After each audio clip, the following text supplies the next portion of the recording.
Hello, जय Hind students. मेरा नाम है अभिषेक शुक्ला। मैं हूं आपका social science faculty. I welcome you all in the amazing platform of PW. और आज की क्लास बहुत इंटरेस्टिंग होने वाली है क्योंकि मैं आज आपको पढ़ाऊंगा रोकड़े के बारे में, that is money and credit. ये चैप्टर क्लास 10th के लिए बहुत इंपॉर्टेंट चैप्टर है क्योंकि यहां से बहुत सारे इंपॉर्टेंट क्वेश्चंस पूछ लिए जाते हैं। और आज की क्लास में मैं आपसे डिस्कस करूंगा बहुत ही important economic system of India के बारे में, जो आपको बताएगा किस तरीके से जो आज का पैसा हम यूज कर रहे हैं उसका ऑरिजिनेशन कहां से हुआ है और क्या अलग अलग फॉर्म होते हैं पैसे के, और क्रेडिट क्या होता है जो वही आप अपने दोस्त को दे करके भूल जाते हैं। ठीक है, आपके दोस्त दैट इज उधार। ठीक है, तो आज हम क्रेडिट के बारे में बात करेंगे, क्रेडिट कैसे ली जाती है बैंक से।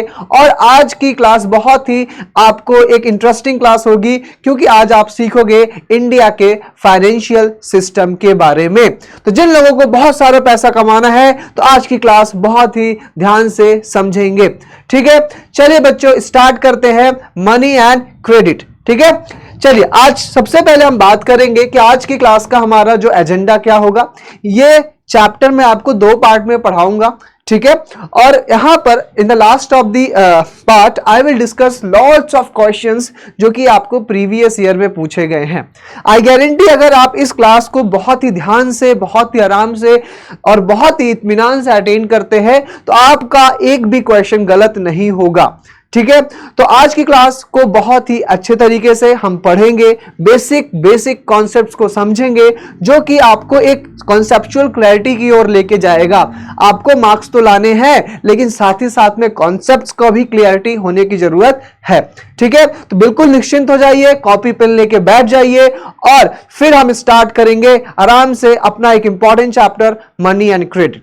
ठीक है, तो आज का रोड मैप एक बार हम क्लियर कर लेते हैं कि सर आज क्या पढ़ाएंगे आपको। तो पहली चीज बेटा जो मैं आपसे डिस्कस करूंगा वो होगी money as a medium of exchange. ठीक है, money as a medium of exchange के बारे में मैं आपसे डिस्कस करूंगा, किस तरीके से पैसे को हम एक एक्सचेंज के रूप में यूज करते हैं जब भी हम किसी गुड्स एंड सर्विसेज को खरीदने के लिए जाते हैं।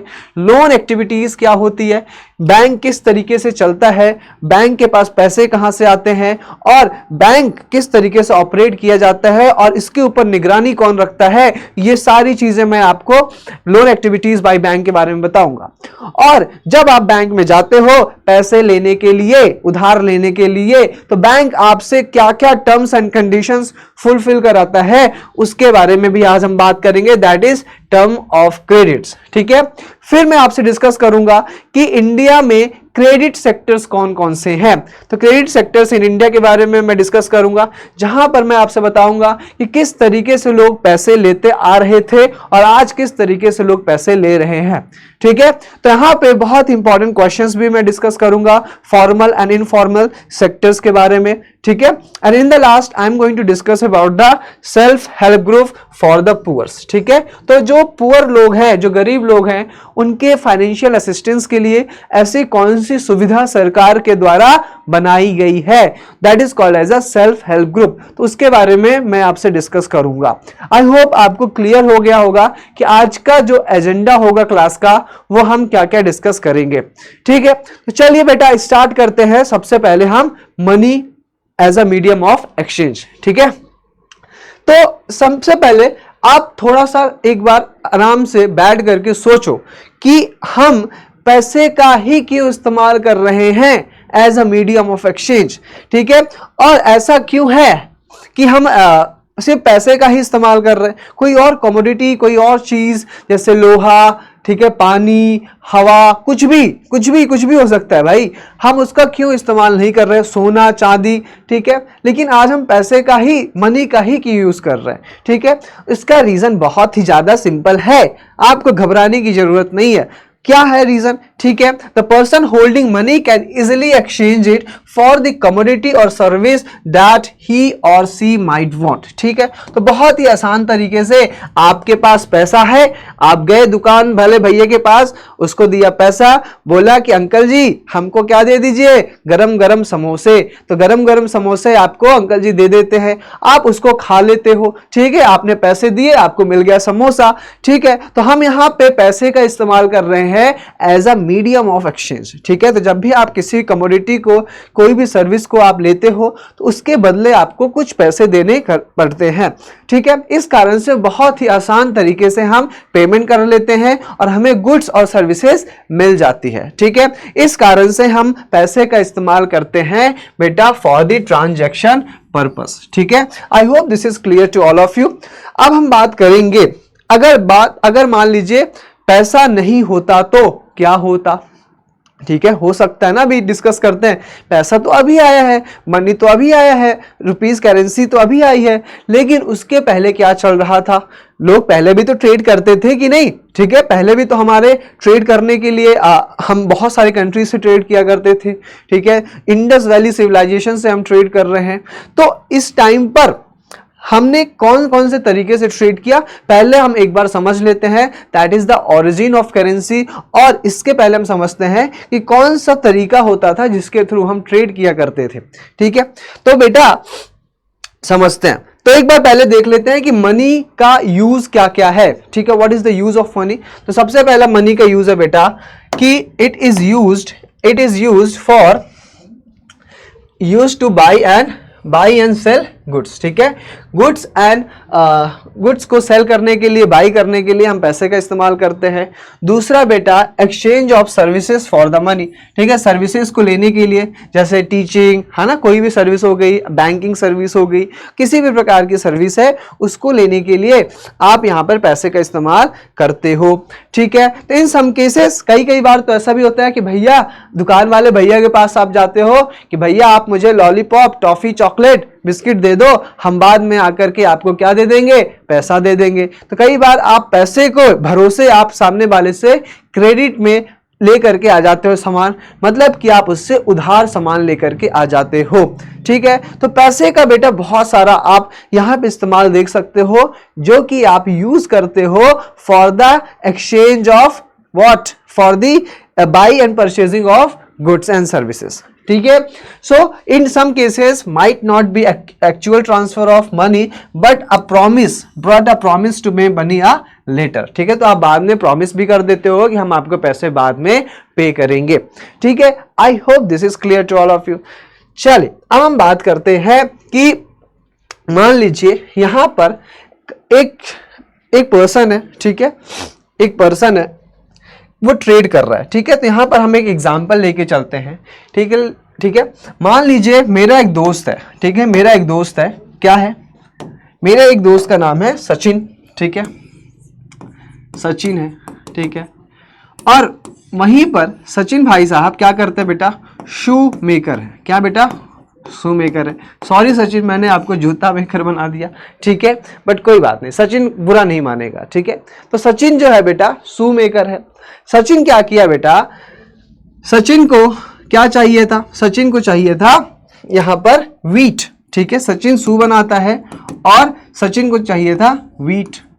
क्या चाहिए था बेटा? इसको चाहिए था वीट, है ना, गेहूं चाहिए था। क्यों? क्योंकि इसको खाना है गरम गरम आलू के पराठे। ठीक है, बहुत सही। अब यहां पर सचिन भाई साहब क्या करते हैं? सचिन भाई साहब जाते हैं वीट वाले भैया के पास। ठीक है, तो वीट वाले भैया कौन है? मान लो यहां पे ले लो अंकित। अंकित भी मेरा दोस्त है। मान लो अंकित यहां पर क्या बेचता है बेटा? वीट बेचता है। क्या बेचता है? वीट। वीट मतलब गेहूं। ठीक है, तो गेहूं बेचता है। तो यहां पर सचिन क्या किया? अंकित के पास गया और अंकित से बोला, अंकित भैया हमें क्या दे दीजिए? गेहूं दे दीजिए। ठीक है, 10 किलो गेहूं दे दीजिए। तो अंकित भैया इनको क्या दे देते हैं? 10 kg वीट दे देते हैं। क्या देते हैं बेटा? 10 kg वीट दे देते हैं। और उसके बदले सचिन भाई साहब इनको क्या दे देते हैं? इनको देते हैं 500 रुपया। ठीक है, 500 रुपया दे दिया कि ठीक है लीजिए अंकित भैया, आपको हम 500 रुपया दे देते हैं, आप मुझे 10 kg गेहूं दे दीजिए, क्योंकि हमें क्या खाना है? आलू का पराठा। ठीक है, तो भैया आप देख रहे हो यहाँ पे किस तरीके से पेमेंट हो गया। मान लीजिए अगर यहाँ पर पैसा नहीं होता, यहाँ पर ये जो पैसा है, जो या रुपीस है, ये नहीं होती, तो क्या यहाँ पर सचिन अंकित के साथ ट्रेड कर पाता? कर पाता कि नहीं कर पाता? नहीं कर पाता।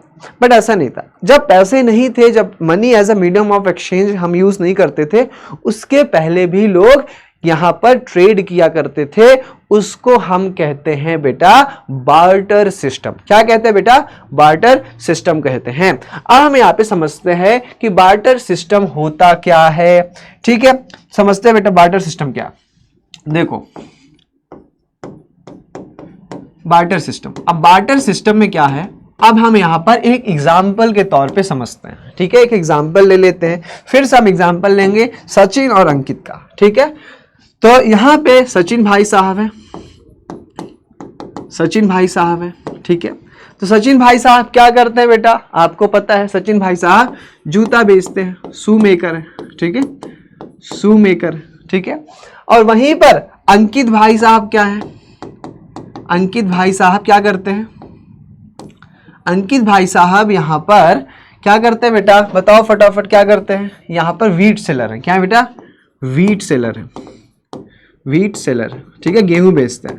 ठीक है, तो वीट सेलर है अंकित भैया, और सचिन भाई साहब क्या है? सचिन भाई साहब हैं दैट इज शू मेकर है। अब यहां पर हम समझते हैं यहां पे पैसा नहीं है।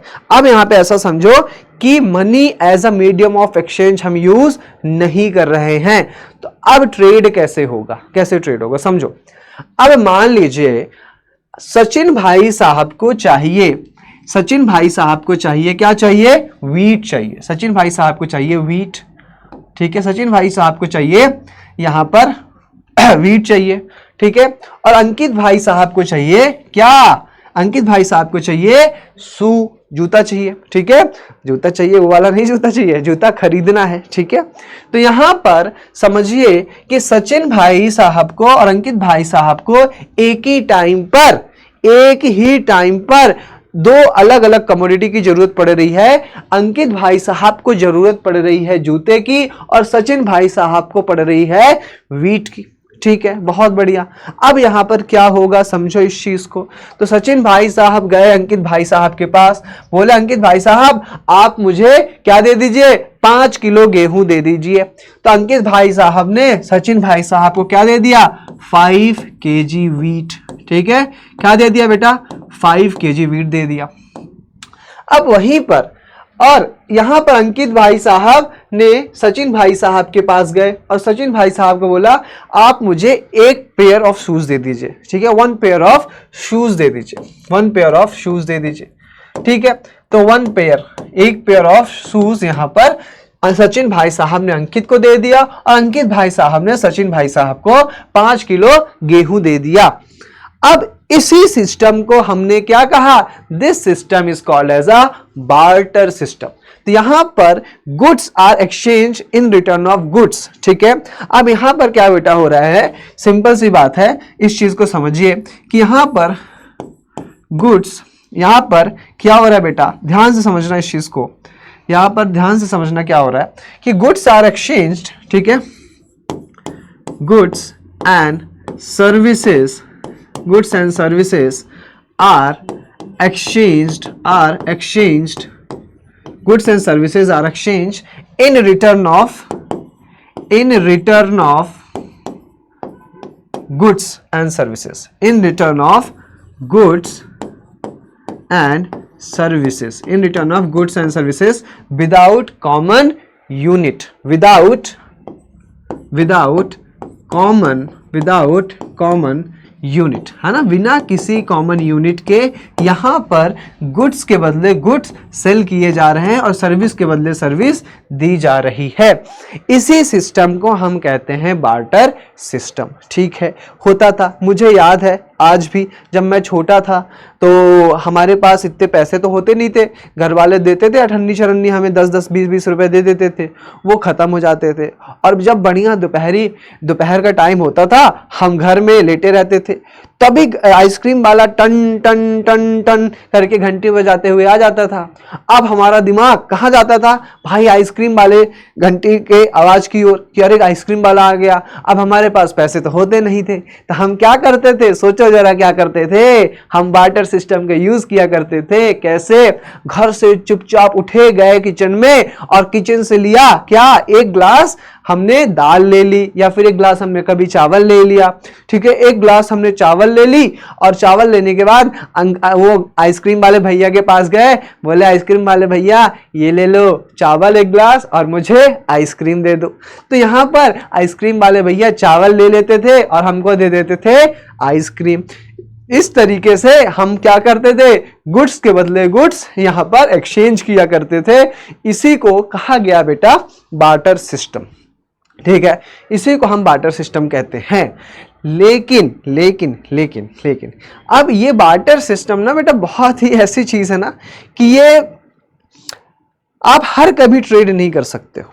मान लीजिए यहाँ पर अंकित भाई साहब को जूते की जरूरत पड़े ही ना, अंकित भाई साहब को जूते की जरूरत पड़े ही ना, तो क्या यहाँ पर अंकित और सचिन के बीच में ट्रेड हो सकता है? हाँ या ना? नहीं हो सकता है। जब तक यहाँ पर कोइंसिडेंस मतलब कि डबल कोइंसिडेंस ऑफ बॉन्ड नहीं होगा, तब तक यहाँ पर अंकित और सचिन के बीच में ट्रेड नहीं हो सकता है। तो अब हम यहाँ पे थोड़ा सा एक बार अच्छे से इसका प्रॉब्लम समझ लेते हैं, ठीक है। क्या प्रॉब्लम है भाई, क्या प्रॉब्लम है इस सिस्टम में? इस सिस्टम में क्या प्रॉब्लम है? तो प्रॉब्लम क्या है बेटा? The problem is that is called as a double coincidence of bond. क्या बेटा? डबल कोइंसिडेंस ऑफ बॉन्ड, ठीक है। अब यहां पर क्या है, दोनों की जरूरत लगभग एक समय पर दोनों को एक दूसरे की गुड्स की जरूरत पड़ेगी, तब जाकर के यहां पर दोनों के बीच में ट्रेड हो सकता है, अदरवाइज यहां पर ट्रेड नहीं हो पाएगा, ठीक है। सो बेसिकली यही प्रॉब्लम थी। अब यही प्रॉब्लम को हमने सॉल्व किया था in the form of currency. भाई अगर किसी को आपकी सामान की जरूरत नहीं है तो क्या आप उसको अपना सामान बेच लोगे? नहीं बेच पाओगे। फिर आपको वेट करना पड़ेगा कि कब उसको आपकी सामान की जरूरत पड़े, अब तब जाकर के आप उससे अपना सामान बेचोगे और उससे वो उसको दूसरे का सामान लेकर के आओगे। अब ये बहुत ज्यादा यहाँ पर एक प्रॉब्लमेटिक सिचुएशन इकोनॉमी में खड़ी थी कि अब इसका सॉल्यूशन क्या हो। उसको समझने से पहले हम समझते हैं एक सिनेरियो के बारे में, ठीक है। तो I hope this barter system is clear to all of you. चलिए अब यहाँ पे देखिए, अब यहां पर आप देखो कि यहां पे जैसे मैंने आपको समझाया था कि ही वांट्स टू सेल, ठीक है। यहां पर हम समझते हैं एक शू मेकर का केस है। He wants to sell shoe in the market and buy wheat. The shoe manufacturer will first exchange shoes that he has produced for money and then exchange the money for wheats, ठीक है। तो यहां पे मैंने वही कहा कि शू maker यहां पर क्या करेगा, व्हीट की जरूरत है तो वो व्हीट वाले के पास जाएगा, उसको पैसे दे देगा और उस पैसे के बदले वो उससे व्हीट ले लेगा। इमेजिन किया हमने फिर उसके बाद कि how much more difficult it would be if the shoe manufacturer had to directly exchange shoe for wheat without the use of money. अगर उसको यहां पर बिना किसी पैसे के यूज के उसको सेल करना होता तो क्या वो कर पाता? तो मैंने आपको अभी बताया नहीं हो पाता सर, बिल्कुल नहीं हो पाता, ठीक है। तो हमने यहाँ पे डिस्कस किया कि he would have to look for a wheat growing farmer who not only wants to sell the wheat but also wants to buy the shoes in exchange, ठीक है। अब उसको एक ऐसा फार्मर ढूंढना पड़ेगा जो ना कि व्हीट बेचने के लिए तैयार है बल्कि उसको किसकी जरूरत है, उसको जूते की जरूरत है, ठीक है। तो that is both the parties have to agree to sell and buy each other commodities. This is known as double coincidence of bonds. इसको अच्छे से मार्क कर लेना क्योंकि आपसे पक्का 2 या 3 मार्कर क्वेश्चन में पूछ लिया जाएगा, पक्का 2 या 3 मार्क के क्वेश्चन में आपसे पूछ लिया जाएगा कि डबल कोइंसिडेंस ऑफ बॉन्ड क्या होता है। तो इस चीज को बहुत ही अच्छे से बहुत ही ध्यान से आपको समझना है कि डबल कोइंसिडेंस ऑफ बॉन्ड क्या होता है, ठीक है। तो आई हैव टोल्ड यू कि I will give you shoes for your wheat, I don't need shoes, I need clothes, I want shoes but I don't have wheats. तो क्या इन तीनों के बीच में ट्रेड हो पाएगा? इस इंसान को चाहिए क्या, व्हीट चाहिए, इस इंसान को चाहिए क्लोथ्स, ठीक है, और इस इंसान को चाहिए व्हीट, ठीक है। लेकिन इसको शूज नहीं, I want shoes but I don't have wheats, ठीक है। अब यहां पर क्या है, इस इंसान को व्हीट चाहिए, इस इंसान को जूता चाहिए, लेकिन इसके पास जूता है वीट नहीं है, ठीक है, इसके पास वीट नहीं है, ठीक है, तो क्या इसके बीच में ट्रेड होगा? नहीं होगा। इसको क्लोज चाहिए, तो इन तीनों के ही बीच में ट्रेड नहीं हो पाएगा। I hope this is clear to all of you कि that is the problem in the economy कि यहाँ पे डबल कोइंसिडेंस ऑफ बॉन्ड्स की जरूरत पड़ती है। अब डबल कोइंसिडेंस ऑफ बॉन्ड जब तक नहीं होगा तब तक यहां पर ट्रेड नहीं हो सकता है। I hope this is clear to all of you, ठीक है।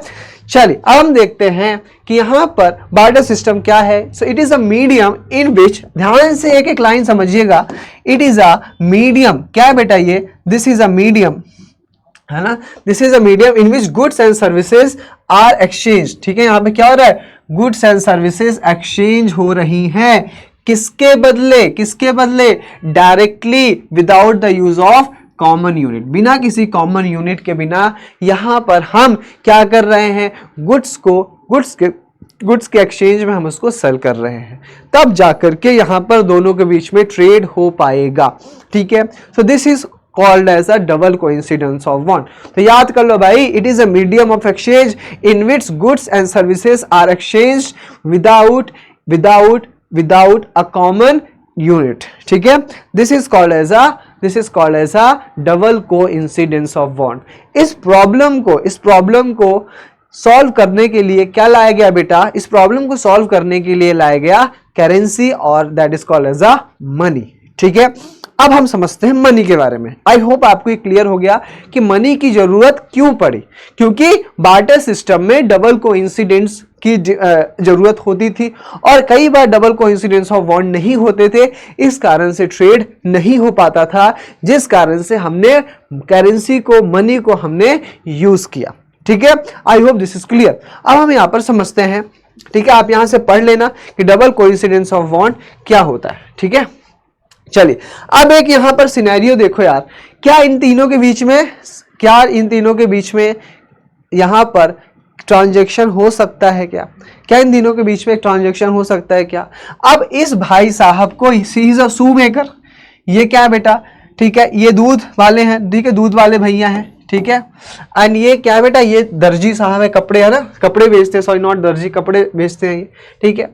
अब I will sell shoe for milk, ठीक है, ये जूते बेचेंगे किसके लिए, मिल्क के लिए, ठीक है। अब इनको क्या चाहिए, क्लोथ चाहिए, इनको क्या चाहिए, शूज चाहिए, ठीक है, इनको चाहिए शूज, ठीक है। अब इनको शूज चाहिए, इनको क्लोथ चाहिए, इनको मिल्क चाहिए। अब देखो भाई साहब, अब इनको क्या चाहिए, मिल्क चाहिए, बट इनको क्या चाहिए, क्लोथ, तो ये इनके साथ ट्रेड नहीं कर सकते हैं। अब इनको क्या चाहिए, इनको चाहिए क्लोथ्स, ठीक है, अब इनको चाहिए शूज, इनके पास शूज है ही नहीं, तो इनके बीच में ट्रेड नहीं हो सकता है, ठीक है। अब इनके और इनके बीच में देखते हैं, ठीक है। अब इनको चाहिए I will sell cloth for shoes, ठीक है, इनको चाहिए शूज, इनके पास शूज है, लेकिन इनको क्या चाहिए, इनको चाहिए मिल्क, और इनके पास मिल्क नहीं है, नो मिल्क, तो इनके और इनके बीच में भी यहां पर ट्रेड नहीं हो सकता है। I hope this is clear. So hence exchange impossible, इस कारण से यहां पर किसी भी प्रकार का एक्सचेंज कमोडिटीज का, गुड्स का नहीं हो सकता है। इसी प्रॉब्लम को सॉल्व करने के लिए हमने मनी जैसी चीज को इजाद किया, उसका हमने डेवलप किया। अब हम इसके ओरिजिन के बारे में समझते हैं कि मनी ये किस तरीके से आया, ठीक है, और मनी आज जो हमें जिस तरीके से देखने को मिलता है, उसके पहले हम कौन कौन सी चीजों को यूज करते थे as a medium of exchange, ठीक है। चलिए देखो भाई साहब, अब हम बात करते हैं यहां पर कि that is why I have told you कि money by providing the crucial intermediaries set eliminates the need for double coincidence of bonds, ठीक है। तो हमने मनी के इस्तेमाल से, ठीक है, क्या किया कि जो डबल कोइंसिडेंस की प्रॉब्लम हुआ करती थी उसको हमने एलिमिनेट कर दिया, खत्म कर दिया, ठीक है। So that is why everyone prefer to receive payments in money, ठीक है, इसीलिए सभी लोग मनी को एज अ पेमेंट की तरह रिसीव करने की, है ना, प्रेफर करते हैं, ठीक है। चलो अब हम यहाँ पे बात करते हैं बहुत इंपॉर्टेंट कि money as a money is modern form of a money, ठीक है। तो यहाँ पर देखो भाई साहब, हम क्या करते थे, सबसे पहले समझो इस चीज को, मैं बात कर रहा हूं आज से 2000-3000 साल पहले की बात, ठीक है, जब यहाँ पे कोई भी सिविलाइजेशन बनी थी, उस टाइम पे किस करेंसी को किस तरीके से यूज किया जाता था, ठीक है। तो देखो यहाँ पे क्या होता था, we have seen that money is something that can act as a medium of exchange and transaction. हमने अभी जस्ट बात किया कि मनी को as a medium of exchange की तरह हम यहाँ पर यूज करते हैं, ठीक है, मीडियम ऑफ एक्सचेंज, ठीक है, एक हाथ दो एक हाथ लो, एक हाथ दो एक हाथ लो, that is called as a money, ठीक है। अब यहां पर क्या हो रहा है कि before the introduction of coins a variety of object used as a money. अब ध्यान से समझना इस चीज को, है ना, बहुत इंपॉर्टेंट चीज मैं बता रहा हूं यहां पे कि जब मनी का यहां पर ऑरिजिन नहीं हुआ था, उसके पहले हम बहुत सारे ऑब्जेक्ट्स का इस्तेमाल करते थे as a medium of exchange, ठीक है, as a medium of exchange हम यूज करते थे, ठीक है। अगर मैं इंडिया के अर्ली एजेस के बारे में बात करूं तो हम किस चीज का इस्तेमाल करते थे बेटा, ग्रेन्स का इस्तेमाल करते थे। और ग्रेन्स फॉर एग्जांपल मैंने आपको अभी बताया किस तरीके से मैं आइसक्रीम खरीदा करता था, ठीक है, तो हम ग्रेन्स का इस्तेमाल करते थे। और दूसरा है बेटा कैटल्स, ठीक है, तो गाय भैंस, है ना, कुत्ता बिल्ली, इन सब चीजों का भी इस्तेमाल किया जाता था as a medium of exchange, ठीक है। तो इस चीज को समझो। अब यहाँ पे 2-3 प्रॉब्लम्स हम समझते हैं, ठीक है, 2-3 प्रॉब्लम हम समझते हैं। मान लीजिए आप यहाँ पर क्या यूज कर रहे हो as a medium of exchange, आप यहाँ पर यूज कर रहे हो, मान लीजिए लोहा, आयरन यूज कर रहे हो, iron as a medium of exchange use कर रहे हो। अब यहाँ पर मान लीजिए हमारे पास जितना आयरन है, ठीक है, मान लीजिए एक स्टॉक ही होगा ना, because iron is a limited commodity. ऐसा तो नहीं कि हमारे पास बहुत सारा आयरन है, ठीक है, और जब चाहे तब हम इसको प्रोड्यूस कर सकते हैं, जब चाहे तब हम इसको निकाल सकते हैं। तो लिमिटेड अमाउंट में ही है मनी, जो हमारा आयरन है, ठीक है। अब मान लीजिए जितना मार्केट में गुड्स है, ठीक है, जितना गुड्स है प्रोड्यूस हो रहा है, उस बेसिस पे हम यहाँ पर आयरन का इस्तेमाल कर रहे हैं as a medium of exchange. अब मान लीजिए सडन मार्केट में किसी भी कमोडिटी की डिमांड बढ़ जाती है।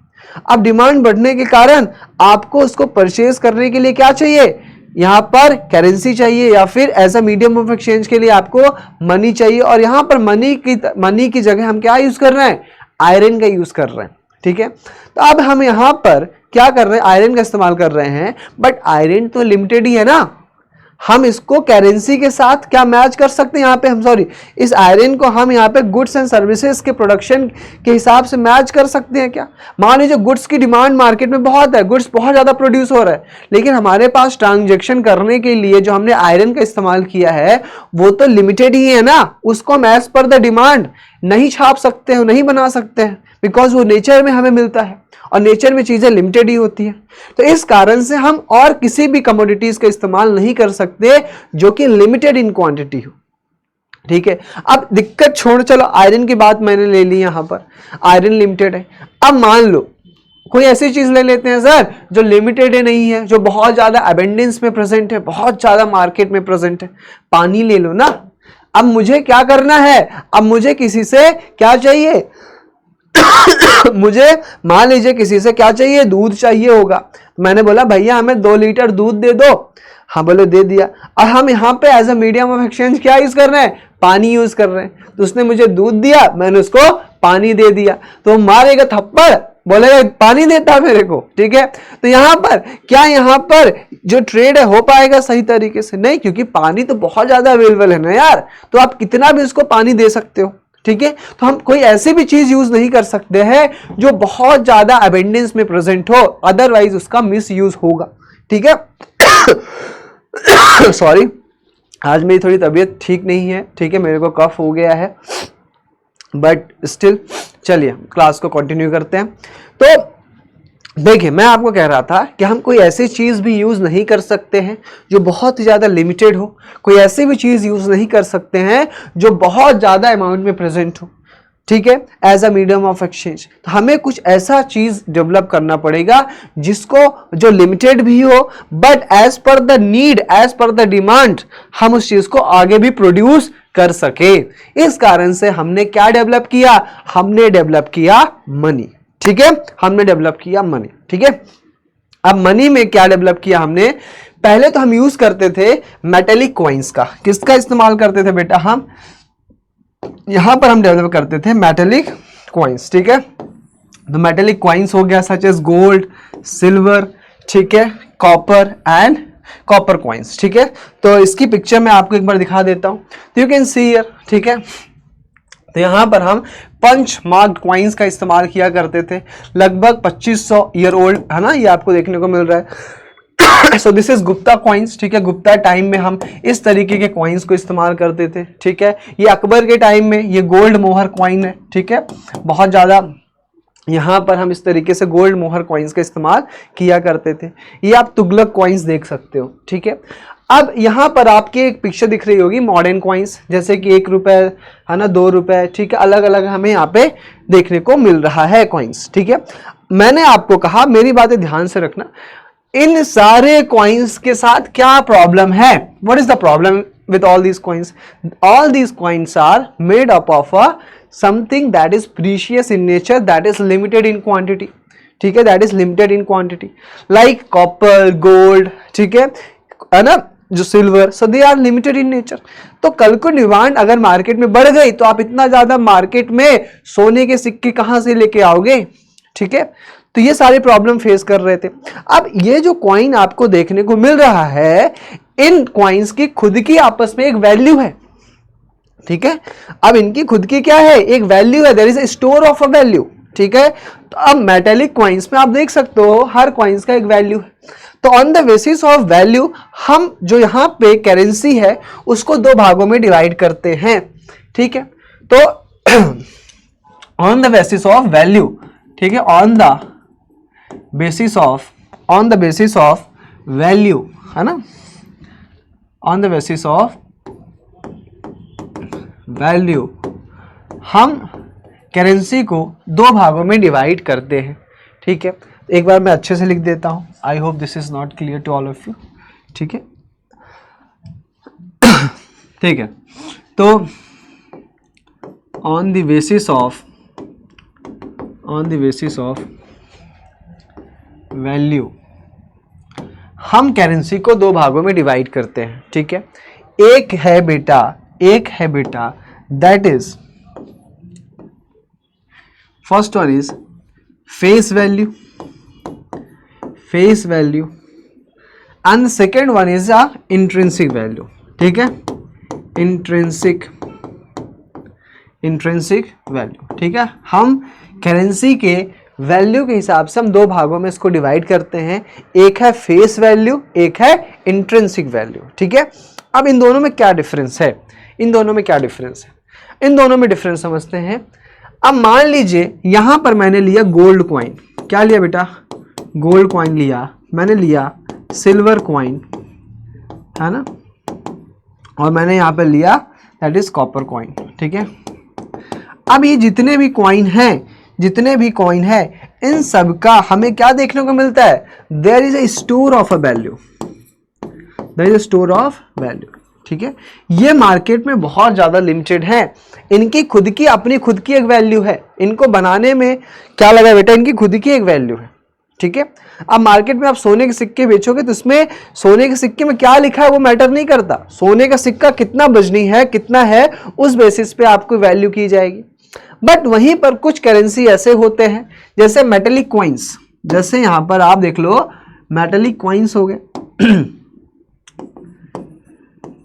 मेटेलिक कॉइन्स, ठीक है, मेटेलिक कॉइन्स है ना, जो हम यूज कर रहे हैं, लाइक अभी हम यूज कर रहे हैं प्रेजेंट डे, ठीक है, प्रेजेंट डे में जो हम यूज कर रहे हैं, ठीक है, लाइक प्रेजेंट कॉइन, ठीक है। अब इन कॉइन्स को बनाने में इतना पैसा नहीं लगा है जितना पैसे की इसकी वैल्यू है। अब कॉइन में या फिर किसी भी नोट में, ठीक है, या फिर देख लो बेटा नोट, सबसे अच्छा एग्जांपल है नोट्स, ठीक है। तो इन नोट में जैसे कि अगर मैं 100 रुपए का नोट लेता हूं, इस 100 रुपए को बनाने में कितना पैसा लगा होगा, लगभग 5 रुपए लगा होगा, एक पेज और कुछ वहां पे मशीन्स जो इसको प्रिंट कर रही हैं, इंक लगी होगी, ठीक है, उसको ब्लीचिंग की गई होगी, कुल मिलाकर के यहाँ पे 10 रुपए लगा होगा, मान लीजिए, मैं मान रहा हूं, ठीक है। तो यहाँ पे 100 रुपए को बनाने में 10 रुपए लग रहा है, ठीक है। तो यहां पर बट उसकी वैल्यू कितनी है, जो उसके फेस में लिखी गई है, that is called as a face value, ठीक है।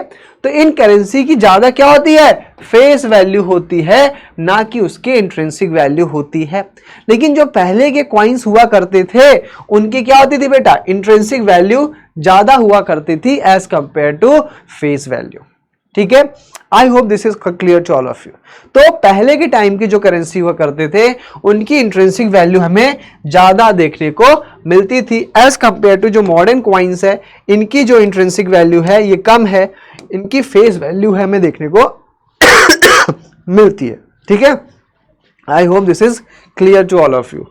चलिए अब हम यहां पे समझते हैं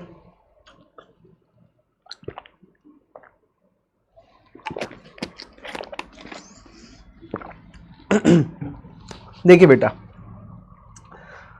अब हम यहां पे समझते हैं फॉर्म ऑफ मनी। ठीक है, तो आज के प्रेजेंट टाइम में कौन कौन से फॉर्म ऑफ मनी का हम इस्तेमाल कर रहे हैं। ठीक है, तो सबसे पहले हम मैं बात करूं आपसे कि करेंसी और डिपॉजिट प्लस चेक्स का इस्तेमाल हम कर रहे हैं as a form of money.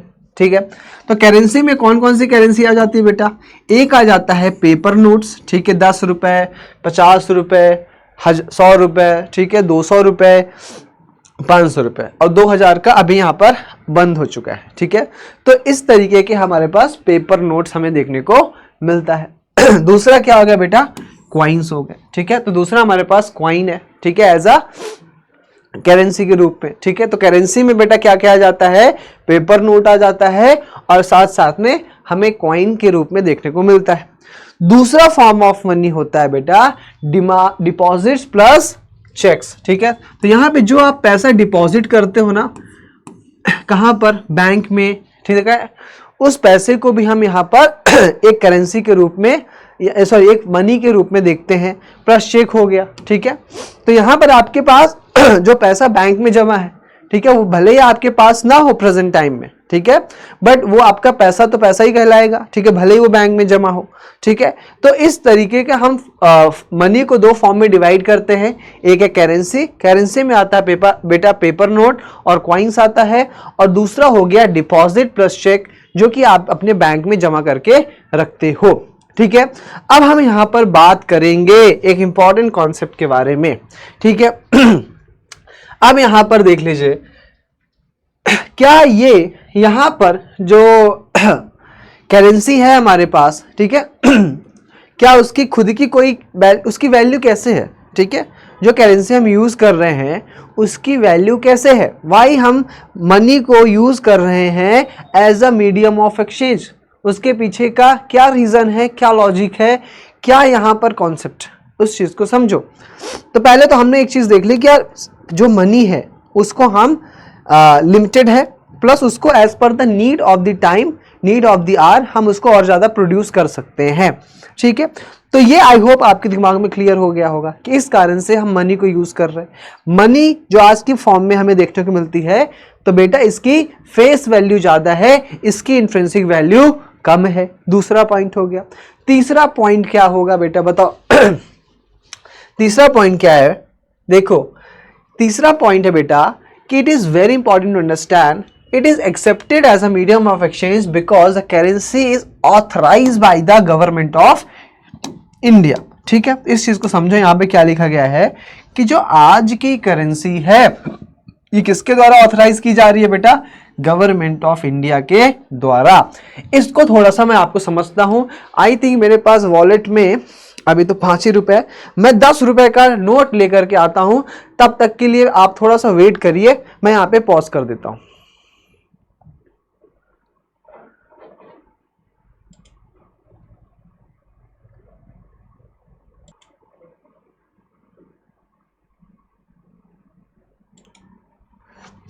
Hello बच्चों, देखिए मैं अभी लेके आया हूं 200 रुपए का नोट। मेरे पास तो नहीं थे, लेकिन एक सर से अभी उधार लेके आया हूं।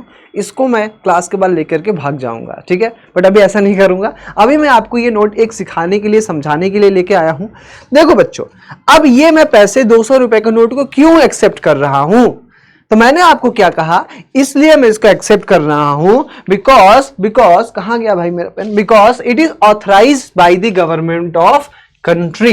क्योंकि हमारी जो गवर्नमेंट है बेटा, ये हमें ऑथराइज करती है कि ये जो करेंसी है इसका जो लीगल टेंडर है ये किसके द्वारा किया जाता है बेटा? गवर्नमेंट के द्वारा दिया जाता है। So it is basically a legal tender, it is legal tender by government. ठीक है, तो यहां पर जो गवर्नमेंट है इसको लीगल टेंडर देती है, मतलब कि इसको लीगलाइज करती है गवर्नमेंट के द्वारा। अब यहां पर इस नोट में आप अगर ध्यान से देखोगे तो इस नोट में क्या लिखा है? इस नोट में लिखा है I promise to pay the bearer the sum of 200 rupees, और इसके नीचे है बेटा गवर्नर का साइन। ठीक है, हिंदी में मैं बोल देता हूं, मैं धारक को 200 रुपए अदा करने का वचन देता हूं। और यहां पे शक्तिकांत दास जो हमारे गवर्नर थे उनका यहां पर सिग्नेचर हमें देखने को मिल रहा है। So what does it mean? This means that कि this currency is legal tender by the government, nobody have right to refuse this currency, because यहां पे सरकार बोलता है कि जिसके पास भी ये करेंसी होगी मैं उसको 200 रुपए, इसके बदले कोई भी 200 रुपए का जो वैल्यू का चीज होगा उसको देने के लिए रेडी हूं। ठीक है, बहुत बढ़िया। तो I hope this is clear to all of you. तो आप यहां पे देख सकते हो बेटा कि in India, the Reserve Bank of India, the Reserve Bank of India issued currency notes on the behalf of central government. This is very important question, very important question. Who issue the currency? Who issue the currency notes? ठीक है, तो यहां पर बेटा RBI reserve Bank of India क्या कर रहा है? यहां पर इशू करता है क्या इशू करता है? करेंसी इशू करता है। क्या इशू करता है बेटा? करेंसी इशू करता है। किसके बिहाफ में? On the behalf of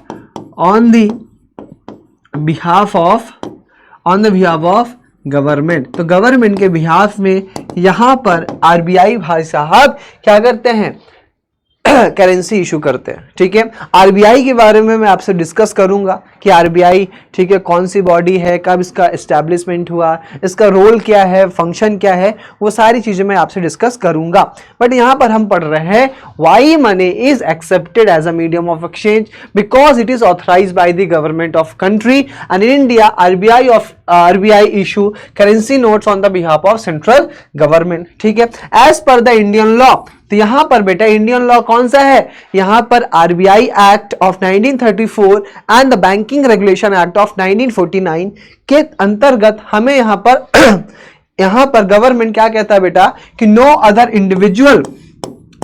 individual और organisation is allowed to issue currency. ठीक है, और यहां पर कोई भी ऑर्गेनाइजेशन, कोई भी इंडिविजुअल किसी भी प्रकार के करेंसी को यहां पर इशू नहीं कर सकता है except Reserve Bank of India.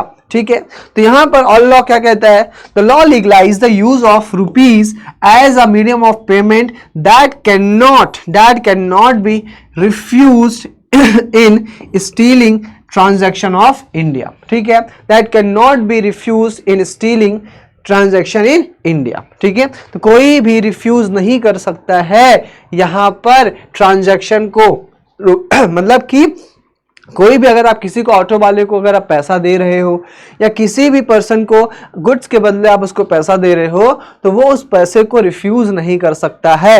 अगर वो रिफ्यूज कर रहा है it means it is a criminal offence. ठीक है, तो वो किसी भी पैसे को रिफ्यूज नहीं कर सकता है।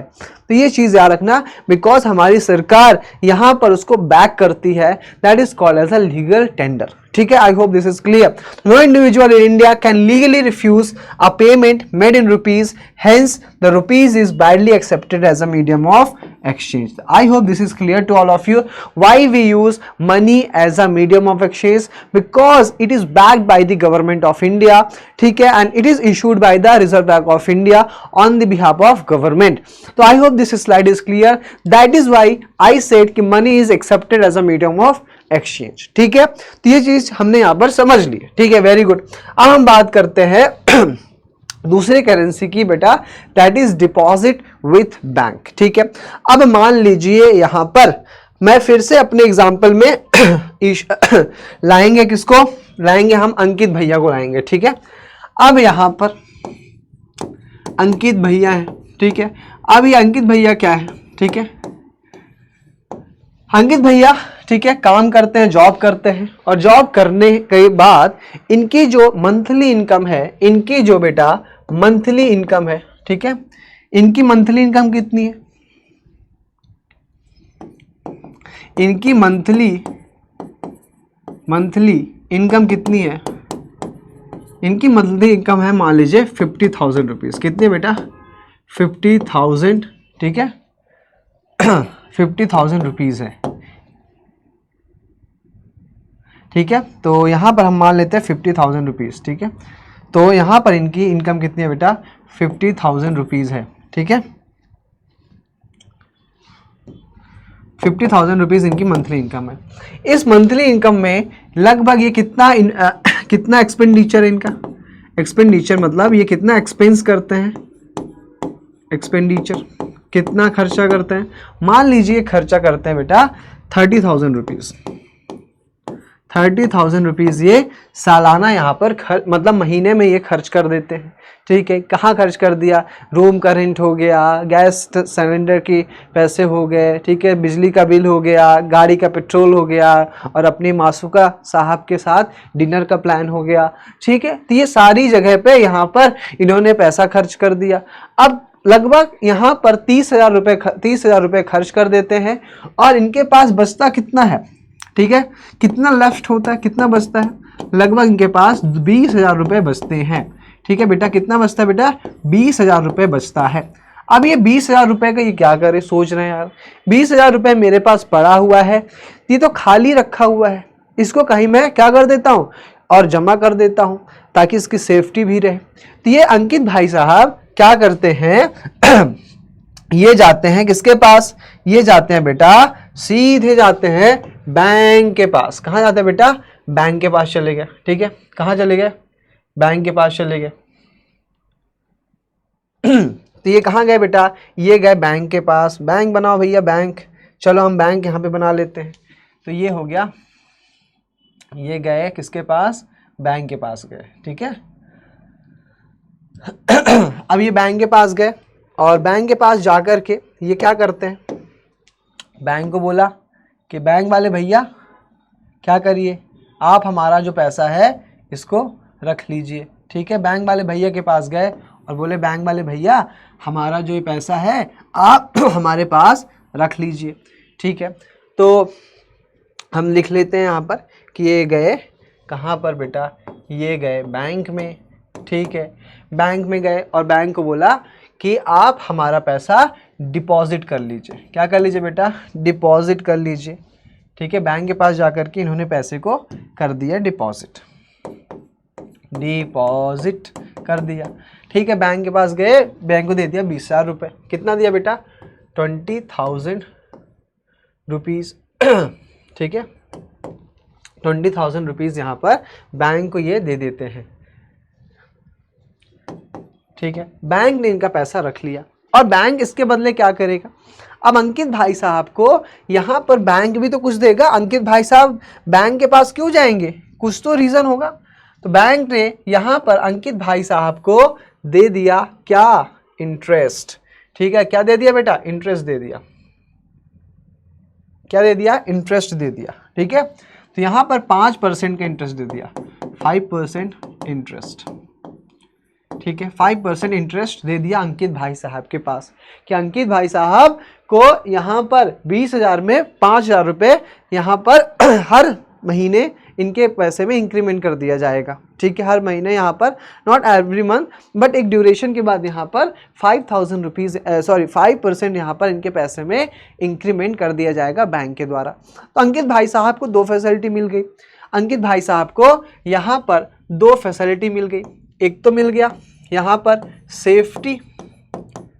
सेफ्टी ऑफ मनी, ठीक है। इनका पैसा बैंक में सुरक्षित हो गया, ठीक है। दूसरा यहाँ पर प्रॉफिट ऑफ 5%, इनको 5% का क्या मिल गया? प्रॉफिट मिल गया, ठीक है। सो इस तरीके से यहाँ पर बैंक ने क्या किया? अंकित के पैसे को रख लिया और अंकित को दे दिया 5% का इंटरेस्ट रेट, ठीक है। अब बैंक के पास हो गया कितना बेटा? बैंक के पास हो गया 20,000 रुपीज़, ठीक है, बैंक के पास हो गया 20,000 रुपीज़। और बैंक इस 20,000 रुपीज़ का क्या करेगा वो मैं आपको आगे बताऊंगा। ठीक है, समझ में आया यहाँ पर दो चीज़ें। और यहाँ पर इस तरीके से अंकित ने पैसे जमा कर दिया। अब एक एग्जाम्पल ले लेते हैं। मान लीजिए कुछ महीने बाद अंकित भाई साहब को क्या जरूरत पड़ी कि मुझे ये मेरा 20,000 रुपये चाहिए, क्योंकि हमारे माशुका साहब का क्या है, जन्मदिन है, बर्थडे पार्टी है, और उनको देनी है मुझे क्या, एक अच्छा सा सुंदर सा हमें उनको क्या देना है, क्लॉथ देना है, कपड़ा देना है। ठीक है, उनको कपड़ा खरीदना है, शॉपिंग करने जाना है मैडम साहब को। तो मैडम साहब को जब जाना है तो बैंक क्या, अंकित क्या भाई साहब क्या करेंगे, अंकित भाई साहब जाएंगे किसके पास, बैंक के पास गए। अंकित भाई साहब गए बैंक के पास और बैंक से बोला कि बैंक भाई साहब आप हमें मेरा 20,000 रुपये वापस कर दीजिए जो मैंने आपको जमा किया था। ठीक है, बोलेंगे बैंक ठीक है आप अपना प्रूफ लेके आओ। तो बैंक ने प्रूफ दिया था, तो उन्होंने पासबुक दिया होगा, पासबुक में उन्होंने लिखा होगा 20,000 रुपये क्रेडिटेड है आपका हमारे पास। तो अंकित भाई साहब यहाँ पर किस तरीके से बैंक से पैसा निकालेंगे, तो अंकित भाई साहब यहाँ पर लगाएंगे चेक। क्या लगाएंगे बेटा, यहाँ पर अंकित भाई साहब लगाएंगे चेक। ठीक है, तो यहाँ पर चेक लगा दिया गया 20,000 रुपये का, और 20,000 रुपये का यहाँ पर 20,000 रुपये का यहाँ पर अंकित भाई साहब ने चेक लगा दिया बैंक में। और बैंक इनको क्या कर देगा, अंकित भाई साहब को यहाँ पर बैंक 20,000 रुपीज़ वापस कर देगा। ठीक है, रिटर्न 20,000 रुपीज़। ठीक है, तो यहाँ पर बैंक अंकित भाई साहब को 20,000 रुपये रिटर्न कर देगा। So this is how your money is deposited in the bank and how you can avail your money. इस तरीके से आप अपने पैसे का इस्तेमाल कर सकते हो। I hope this concept is clear to all of you. ठीक है, तो आपके पास जो एक्स्ट्रा मनी था, जो एक्स्ट्रा पैसा था, वो आपने बैंक में डिपॉजिट कर दिया। जब आपको उस पैसे की ज़रूरत पड़ी तो आप बैंक में गए और अपना चेक लगा दिया, और चेक से आपको अपने खुद को पैसा पेमेंट कर लिया, और उस पैसे का इस्तेमाल करके आप अपने एक्सपेंसेस कर सकते हो। इस तरीके से आप बैंकिंग सिस्टम का यूज़ किया जाता है। और फिर मैं आपको डिस्कस करूंगा बैंक के पास जब ये 20,000 रुपये थे तो बैंक ने इस 20,000 रुपये का क्या किया। ठीक है, वो भी मैं आपको बताऊंगा। ठीक है, चलिए अब हम यहाँ पे समझते हैं, जो भी हमने कहानी समझी इसको एक बार हम अच्छे से स्लाइड में समझ लेते हैं। ठीक है, देखिए तो अब यहाँ पे देखो क्या लिखा गया है बेटा कि so the other form in which people hold money is as deposit with the bank. ठीक है, तो यहाँ पे जो भी अलग तरीका है जो आप पैसे का इस्तेमाल करते हो वो क्या है बेटा, डिपॉजिट विद द बैंक। ठीक है, आप बैंक में डिपॉजिट करके रखते हो। ठीक है, that is called as a deposit with the bank. ठीक है, at a point of time people need only some money some currency for their day to day needs. ठीक है, तो आपके पास कुछ पैसे की ज़रूरत है ना, थोड़े बहुत पैसे की ज़रूरत है अपने डे टू डे नीड्स के लिए, बाकी रेस्ट ऑफ द पैसा घर में रखे है ना, कुछ भी यूज़ नहीं हो रहा है उसका, तो आप उस पैसे को क्या कर देते हो बेटा, बैंक में जाते हो और बैंक में जा कर के उसको जमा कर देते हो। ठीक है, I hope this is clear, that is deposit with the bank. This is also form of a क्या, that is also form of a money. ठीक है, चलिए अब हम बात करते हैं यहाँ पे कि अब बैंक कैसे होगा। तो what do people do with the extra cash, तो they deposit it with the bank by opening a account in the their name. तो क्या करेंगे बेटा, बैंक जाएंगे, बैंक में क्या ओपन करेंगे, एक अकाउंट ओपन करेंगे, और इस अकाउंट में ठीक है यहाँ पर अंकित भाई साहब का यहाँ पे अकाउंट खोल देगा बैंक। ठीक है, और उसमें क्या करेंगे, bank accept their deposit and pay an annual interest of their annual interest. ठीक है, pay an amount of interest on their deposit. ठीक है, तो यहाँ पे इस चीज़ को याद रखिएगा कि बैंक उस पैसे को डिपॉजिट कर लेगा जो उनके पास एक्स्ट्रा पैसा बचा हुआ है। ठीक है, और उस पैसे पे बैंक क्या देगा, इंटरेस्ट देगा, इंटरेस्ट ऑन देयर डिपॉजिट। इस चीज़ को याद रखिएगा कि उसके बदले अंकित भाई साहब को क्या मिलेगा, इंटरेस्ट मिलेगा। ठीक है, in this way people money is safe with the bank and it earns an amount as a interest. इस तरीके से जो लोगों का पैसा है वो क्या होगा, वो सेफ रहेगा। ठीक है, with the bank and earn some interest. ठीक है, it will be safe and it will also helps to earn some interest. ठीक है, कुछ इंटरेस्ट कमाने में इनकी मदद करेगा। ठीक है, इस चीज को आपको याद रखना है। I hope this is clear to all of you, ठीक है। And people who have an option to withdraw money as and when they require, तो आप उस पैसे को विदड्रॉ भी कर सकते हो। ऐसा नहीं है कि आपने उसको जमा कर दिया तो उसको यूज ही नहीं कर पाओगे जब आपको उसकी जरूरत हो, ठीक है। तो जब आपको उसकी जरूरत पड़े तो आप उस पैसे को आराम से, कोई दिक्कत नहीं होगी, आप उस पैसे को बैंक से जा करके यूज कर सकते हो, ले सकते हो, ठीक है। I hope this is clear to all of you कि किस तरीके से बैंक में आप पैसे जमा करते हो और किस तरीके से उस पैसे को आप यूज कर सकते हो, ठीक है। So this is how people do. अब यहाँ पे मैंने आपको बताया था कि अंकित भाई साहब को क्या करना था बेटा, उनको जरूरत थी किस चीज़ की, 20,000 रुपये की, जो उन्होंने जमा किया था बैंक में। तो उस 20,000 को निकालने के लिए मैंने आपको बताया था अंकित भाई साहब ने क्या किया था, देखो अंकित भाई साहब ने लगाया था चेक, ठीक है। इसमें क्या लगाया था, चेक लगाया था। अब आपके दिमाग में प्रश्न आना चाहिए कि ये चेक भाई साहब होता क्या है, ये चेक नाम की चिड़िया है क्या, what does this cheque means. तो बेसिकली यार चेक का मतलब क्या होता है, समझो इस चीज को। तो it is a kind of a paper instrument. पहली चीज क्या है बेटा, this is a paper instrument. क्या ये एक तरीके का पेपर इंस्ट्रूमेंट है, ठीक है, पेपर इंस्ट्रूमेंट है। और ये पेपर इंस्ट्रूमेंट क्या इंस्ट्रक्ट कर रहा है, व्हाट डज इट इंटरेस्ट कर रहा है, ठीक है, क्या इंस्ट्रक्ट कर रहा है। So this instructing the bank to pay a specific amounts from the person's accounts to the person in whose name the check has been issued, ठीक है। तो यहाँ पर एक ए पर्सन है, ठीक है, और यहाँ पर बी पर्सन है, ठीक है। तो और यहाँ पर है बेटा बैंक है, यहाँ पर है बैंक। तो इन तीनों के बीच में बैंक क्या कर रहा है, bank act as a intermediary. तो ये भाई साहब जाएंगे बैंक में और यहाँ पर लगा देंगे चेक, ठीक है। तो याद रखो, मान लीजिए अंकित है, ये कौन है बेटा, ए कौन है, अंकित है। और अंकित को क्या खरीदना था, अंकित को खरीदना था क्या खरीदना था, अंकित को खरीदना था कपड़े, है ना, शॉपिंग किया था उसने। तो मान लीजिए अंकित ने कोई 20,000 का पर्स खरीदा, ठीक है, कपड़े नहीं खरीदा, 20,000 का पर्स खरीदा, ठीक है। तो अंकित भाई साहब ने 20,000 का पर्स खरीदा और यहाँ पर उन्होंने बैंक में क्या किया, उन्होंने चेक लगाया। क्या लगाया बेटा, चेक लगाया। और बैंक क्या करेगा, without giving money to Ankit, bank क्या कर देगा, इस पैसे को क्रेडिट कर देगा किसके पास क्रेडिट कर देगा, इस बी के पास, इस शॉपकीपर के पास डायरेक्टली मतलब कि शॉपकीपर डायरेक्टली क्या कर सकता है, यहाँ पर पैसे ले सकता है, किससे, बैंक से। क्यों, क्योंकि अंकित ने चेक काटा जिसमें उन्होंने बोला बैंक को कि आप बैंक भाई साहब, जो यहाँ पे शॉपकीपर है, बी कौन है, दिस इज शॉपकीपर, इस शॉपकीपर को आप क्या कर दो, मेरे अकाउंट से पैसे ट्रांसफर कर दो। तो अंकित के अकाउंट से, इनके अकाउंट से यहाँ पे डायरेक्टली जो शॉपकीपर के अकाउंट है उससे डायरेक्टली पैसा ट्रांसफर हो जाता है, ठीक है। यही चेक का काम होता है। तो चेक आप अपने आप को भी पे कर सकते हो, ठीक है, आप कैश निकाल सकते हो चेक से, बट आप यहाँ पे चेक लगाते हो। इससे क्या होता है बेटा कि आप किसी एक पर्सन के अकाउंट से डायरेक्टली दूसरे पर्सन के अकाउंट में पैसे भेज सकते हो। अब चेक ऐसा हम इस्तेमाल क्यों करते हैं बेटा, एक पेज होता है, इजी टू कैरी होता है, सेफ्टी होता है, किसी को नहीं पता सकता, आप कहीं पे भी छिपा के रखो, पॉकेट में, किधर भी, कहीं पे भी। तो एक सेफ्टी सिक्योरिटी पर्पस होता है। प्लस ये बहुत ज़्यादा जब सम ऑफ मनी होता है तो आप बहुत सारा पैसा लेकर के तो नहीं जा सकते हो, तो इजी टू कैरी होता है, ठीक है। और सेफ्टी एंड सिक्योरिटी के पर्पस के लिए हम चेक का इस्तेमाल करते हैं। I hope this is clear to all of you, ठीक है। तो यहाँ पे हम चेक का इस्तेमाल करते हैं। अब ये चेक दिखता कैसा है, देखो बेटा चेक ऐसा दिखता है, ठीक है।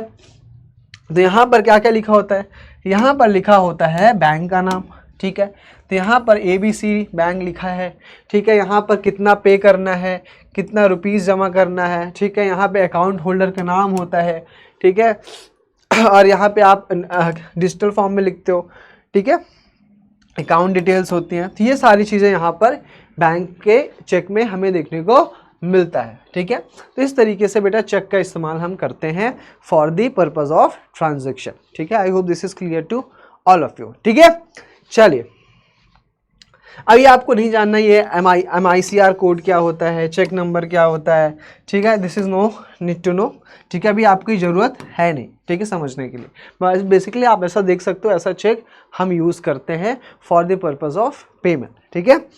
चलिए, अब यहाँ पर मैंने आपको एक एग्जाम्पल के थ्रू समझाया है कि चेक का इस्तेमाल किस तरीके से किया जा सकता है फॉर द बिजनेस पर्पज़, ठीक है। मैंने आपको बताया कि चेक का इस्तेमाल हम क्यों कर रहे हैं, क्योंकि सबसे पहली चीज़ है, क्योंकि लार्ज सम ऑफ मनी को कैश में निकाल कर देना इज़ नॉट सेफ़, ठीक है, वो सेफ़ नहीं होता है।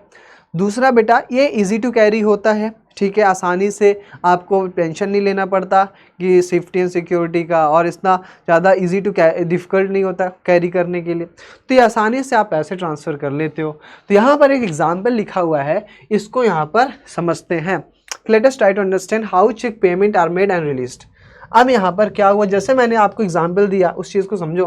क्या शू मैन्युफैक्चरर है एक, mister Salim has to make a payment to the leather supplier and write a cheque for a specific amount, ठीक है। तो यहाँ पर क्या बोला गया है कि यहाँ पर एक मैन्युफैक्चरर है जिनका नाम है मिस्टर सलीम, वो उन्होंने लेदर परचेस किया था एज अ रॉ मटेरियल एक शॉपकीपर से, ठीक है।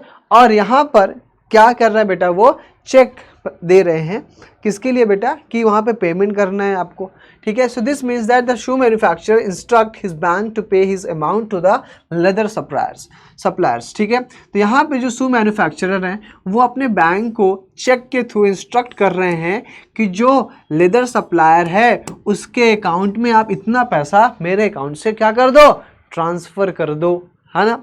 तो यहाँ पे जो लेदर सप्लायर हैं takes this check and deposit it in his own account in the bank, ठीक है। तो जो यहाँ पे लेदर सप्लायर हैं वो उस चेक को ले करके जाते हैं और डिपॉजिट कर देते हैं, किसको, जो पैसा है किसके अकाउंट में, अपने अकाउंट में वो ट्रांसफ़र करवा लेते हैं।